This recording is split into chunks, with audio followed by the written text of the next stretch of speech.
So now we're going to go into a movement here. This is, you're going to be up on your feet. It's called TRX marching, or march with the TRX, same thing.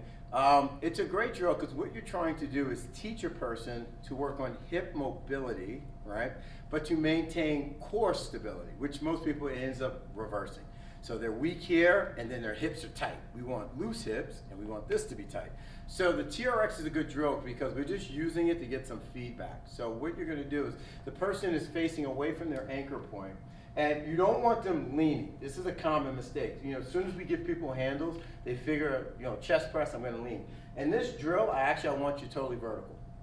And now my arms are out. I always like to say zombie arms, but in essence, you want your arms parallel to the floor. But the key, what makes this really critical, is tension. Like I'm really pushing in because the pushing of the straps is what's going to give me core engagement.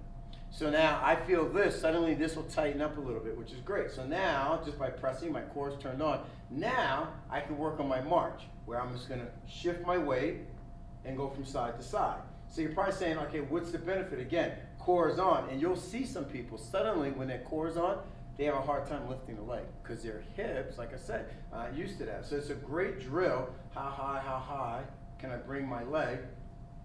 Working on my march, my hip mobility, pressing into the straps. And this is how it should be. It's a really concentrated movement. If you see someone kind of like here and they're kind of like hanging out, they're not getting the benefit from it. But getting really vertical, pressing in here, concentrating on how high I can bring the leg, this is a great drill with a lot of good benefit from it.